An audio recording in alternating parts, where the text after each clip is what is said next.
నమస్తే నమస్తే. ఏందన్నా ఇప్పుడు ఇటు జూబ్లీహిల్స్ కాన్స్టిట్యున్సీలో మళ్ళీ బై ఎలక్షన్ వచ్చే ఛాన్సెస్ ఉన్నాయి. మొన్న ఇక్కడ స్థానిక ఎమ్మెల్యే మరణించడం జరిగింది. సో అంటే ఎట్లా ఉంటుంది మరి ఇక్కడ పరిస్థితి మళ్ళీ ఎలక్షన్కి? ఇప్పుడు ఏముందన్న అకాల మరణం అసలుకి ఎవరు ఊహించలేనిది. కాకపోతే ఇప్పుడు మాకు ఇక తీరని లోటు. దాదాపు 3 సార్లు ఎమ్మెల్యే హ్యాట్రిక్ ఎమ్మెల్యే గెలిచి ఈరోజు నాలాంటి వందల మంది కార్యకర్తలు ఈరోజు బాధపడుతున్న రోజులు ఇవి. అసలు మేము మర్చిపోలేని రోజులు కూడా. ఎందుకంటే ఆయనతో ఉన్న సంబంధాలు మాకు అట్లాంటివి, వాళ్ళ కుటుంబంతో ఉన్న సంబంధాలు అవి తీరని లోటు. కాబట్టి అది తప్పదు. మాకు ఏం చేయలేమో, దేవుని చేతిలో ఉంది, మన చేతిలో లేదు. కాబట్టి ఇప్పుడు నెక్స్ట్ వాళ్ళ ఇంట్లోకి ఇస్తే టికెట్ మనం మంచిగా పని చేయాలని చెప్పి కోరుకుంటున్నాం. గెలిచే ఛాన్సెస్ ఉంటాయా మరి? తప్పకుండా. ఇప్పుడు ఒకటి నేను ఏమంటున్నా అంటే, ఆయన ఆషామాషి ఎమ్మెల్యే కాదు, 3 సార్లు గెలిచిండు. టీడీపీ పీరియడ్లో కూడా ఆయననే గెలిచిండు. దాని తర్వాత 2 సార్లు మన బీఆర్ఎస్లో కూడా ఆయననే గెలిచిండు. ఈసారి కూడా తప్పకుండా గెలుస్తాడు. ఎందుకంటే నేను ఏమంటున్నా, ఆయన ఒక మాట అంటుండే నాతో, మేము అందరం ఇట్లా కూర్చున్నప్పుడు, నేను సచ్చేంత దాకా నేనే ఎమ్మెల్యే ఉంటా అని చెప్పి మాతో అన్న రోజులు మేము విన్నాం. దాదాపు నేను ఒక 7.5 సంవత్సరాల నుండి ఆయనతో తిరుగుతున్నా. కాబట్టి నేను చెప్తున్నా, అన్నాడు కూడా, నేను సచ్చేంత నేనే ఎమ్మెల్యే ఉంటే భయ అంటుండే. కానీ ఇప్పుడు కూడా మేము అనుకుంటుంది ఏంటంటే, వాళ్ళ కుటుంబానికి ఇస్తే మేము మంచిగా పని చేయగలుగుతాం, మాకు మంచి సపోర్ట్ ఉంటుంది. ఇప్పుడు మాకు సపోర్ట్ లేదు. ఎట్లా అంటే ఇక మేము చెప్పుకోలేము, ఎట్లా అంటే బాగుండదు అట్లా. ఇప్పుడు నెక్స్ట్ వాళ్ళ కుటుంబ సభ్యులకు ఇస్తే మేము బాగుంటుంది అని చెప్పి మేము అనుకుంటున్నాం. సో మరి జూబ్లీహిల్స్ అభివృద్ధి విషయంలో ఎట్లా ఉందని? మరి 3 సార్లు ఎమ్మెల్యే కాబట్టి అభివృద్ధి అనేది కూడా అంతమంది ఉండాలి మరి కంపల్సరీ. 10 సంవత్సరాలు అధికారంలో ఉన్న పార్టీ కూడా అభివృద్ధి ఏమైనా జరిగిందా మరి? అన్న ఒకటి, మన కారిప్కనార్ తెలుసా మీకు?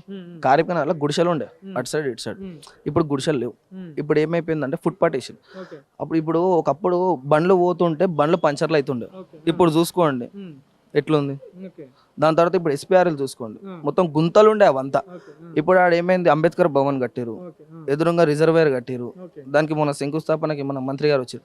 నేను ఏమంటున్నా అంటే, 15 ఏళ్ళకి కాదు, 50 ఏళ్ళకి ఎంత సరిపోతుందో అంత చేసిపోయింది ఆయన. నేను అంటుంది అది.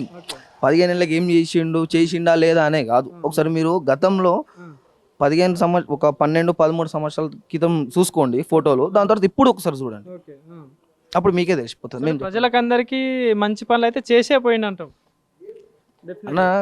వాస్తవంగా చెప్పాలంటే నేను కూడా ఇంతవరకు ఒక సొంత పని, నా ఇంటి పని నేను తీసుకోలే. నేను కూడా ఒక 100 మందికి కాపాడినా.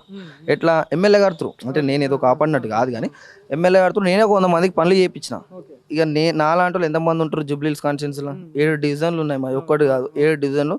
అతిపెద్ద కాన్స్టిట్యున్సీ కూడా మాదే. తెలంగాణలో టాప్ 3 టాప్ 4 ఉంటుంది మాది.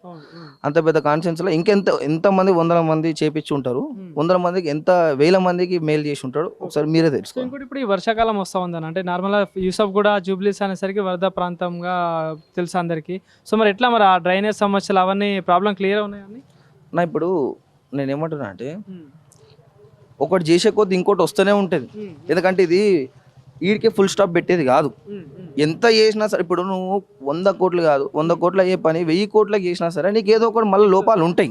ఎందుకంటే ఇప్పుడు పబ్లిక్ ఇక్కడ పెరుగుతుంది. ఇది స్లమ్ మాది. మా దగ్గర ఓన్లీ రైమందర్ ప్రజలు లేరు, జూబ్లీహిల్స్ ప్రజలు లేరు. All over India, Bihar, Chhattisgarh, Assam, Andhra, Telangana, UP అందరూ ఇక్కడ బతకానికి వస్తారు. కాబట్టి అందరికి ఏదో ఒకటి అవుతుంది. ఇంకోటి ఏంటంటే, యూపీ కాదు, బీహార్ కాదు, అయినా కులం చూడలే, మతం చూడలే, దేశం చూడలే, రాష్ట్రం చూడలే, అందరికి ఏదో ఒక పనులు చేసిండు. పథకాలు వాళ్ళకి వచ్చినాయో రావాలేమో తెలియదు, కానీ ఆర్థికంగానో ఏదో ఒక రకంగా హాస్పిటల్ చేసిండు. సో అంటే ఇప్పుడు గత ప్రభుత్వం పోల్చుకుంటే ఇప్పుడున్న కాంగ్రెస్ ప్రభుత్వం పోల్చుకుంటే ఎట్లా అనిపిస్తుంది మీకు పాలన పరంగా? ఇగోనా ఒకటి నేను చెప్తా, కాంగ్రెస్ ఎక్కడైతే ఎమ్మెల్యే గెలిచిరు అక్కడ కూడా ఏం కాలే. ఇక్కడ మేము కొట్లాడ తెచ్చుకున్నాం. సీఎం రిలీఫ్ ఫండ్లు కానీ, కళ్యాణ లక్ష్మి చెక్కులు కానీ మేము మండల ఆఫీస్లో పోయి కొట్లాడినాం. మా విజువల్స్ మీరు చూడండి ఒకసారి, ఎమ్మెల్యే గారు పేజ్ ఓపెన్ చేసి దాన్ని మేము ఉన్నాం. చెక్కుల విషయంలో కూడా చిల్లర చేసారు ఎవరు కాంగ్రెస్. మేము ఫిర్బీ ఇన్లే అప్పుడే సై కొట్లాడినాం.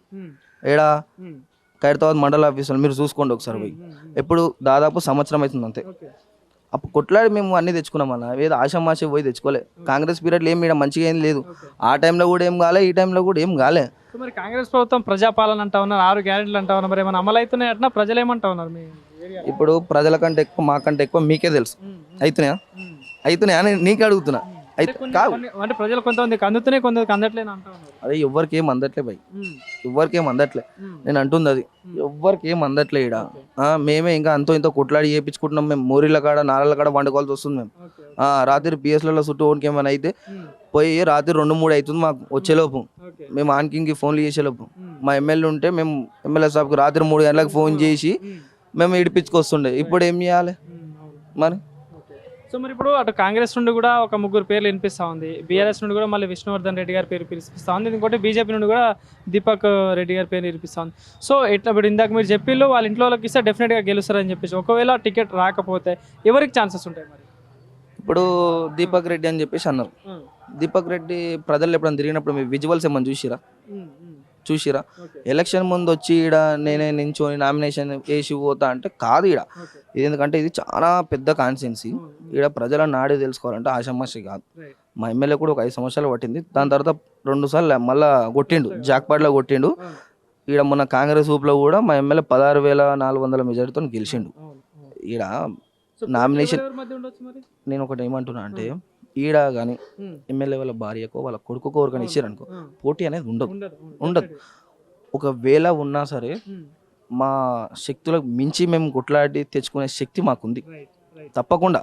చెప్తున్నా కదా, ఈ ఎలక్షన్తోని తెలంగాణ స్టేట్ మొత్తం ఎలక్షన్ మేము నిర్ణయిస్తాం. Thank you.